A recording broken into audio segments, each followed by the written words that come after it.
Start करते हैं 10th class science biology life processes part 5 से, जिसमें हम लोग पढ़ेंगे how do organisms obtain their nutrition, यानी कि जो ऑर्गेनिजम्स होते हैं वो न्यूट्रिशन कैसे लेते हैं.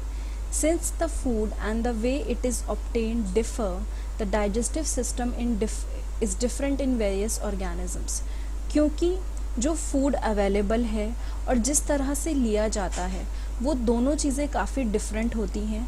उस वजह से डाइजेस्टिव सिस्टम जो होता है डिफरेंट होता है अलग अलग ऑर्गेनिजम्स का. ऐसा नहीं है सबका सेम डाइजेस्टिव सिस्टम होता है, हर ऑर्गेनिज्म का अपना डिफरेंट डाइजेस्टिव सिस्टम होता है. In single celled organisms, the food may be taken in by the entire surface. क्योंकि सिंगल सेल ऑर्गेनिजम्स की बॉडी का स्ट्रक्चर बहुत ही सिंपल होता है. ठीक है, सिंगल सेल है, एक ही सेल है, तो उनकी बॉडी में जो फूड है वो पूरी की पूरी सरफेस के थ्रू लिया जाता है.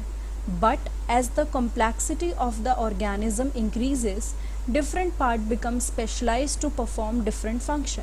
लेकिन क्या होता है, जैसे जैसे कोई ऑर्गेनिजम्स की बॉडी की कॉम्प्लेक्सिटी बढ़ती है, यानी सिंगल सेल टू जब वो मल्टी सेलुलर फॉर्म में आते हैं तो उनकी बॉडी में स्पेशलाइज पार्ट होते हैं, स्पेशलाइज फंक्शन होते हैं जिससे वो फूड को ले सकें.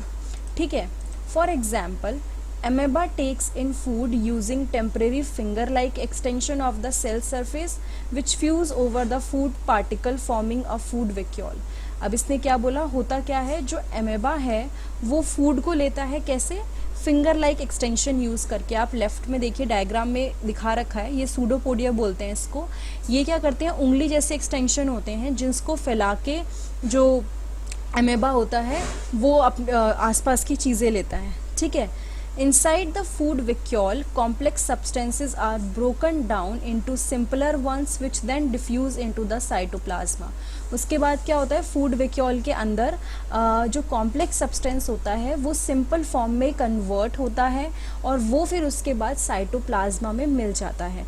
तो यहाँ पे देखो बाहर एक चीज़ थी जिसको सूडोपोडिया ने अंदर लिया और ये फूड पार्टिकल फूड वेक्यूल में मिल गया और पूरी तरह से बॉडी में जाके डिसॉल्व हो गया. The remaining undigested material is moved to the surface of cell and thrown out. जो चीज़ें डाइजेस्ट नहीं हो पाई हैं, जो बेकार हैं, यूज़ की नहीं हैं, वो बॉडी के बाहर फेंक दी जाती हैं. In Paramecium, which is also a unicellular organisms, the cell has a definite shape and food is taken in a specific spot. Paramecium में भी क्या होता है, पैरामीशियम जो कि एक यूनिसेल्युलर ऑर्गेनिज्म है उसकी भी एक डेफिनाइट शेप है. ठीक है, सेल की, और एक फूड जो है पर्टिकुलर एक स्पॉट से लिया जाता है.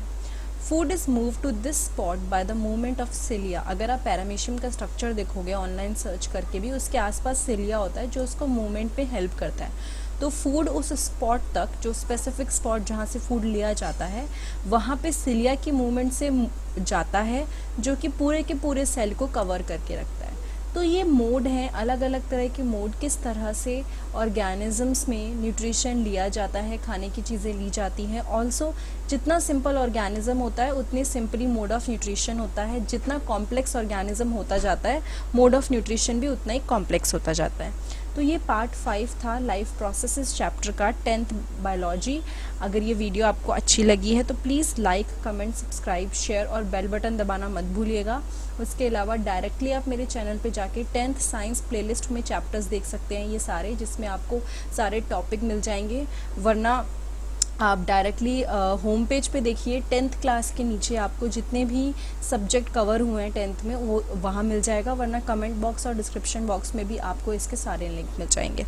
Thank you so much.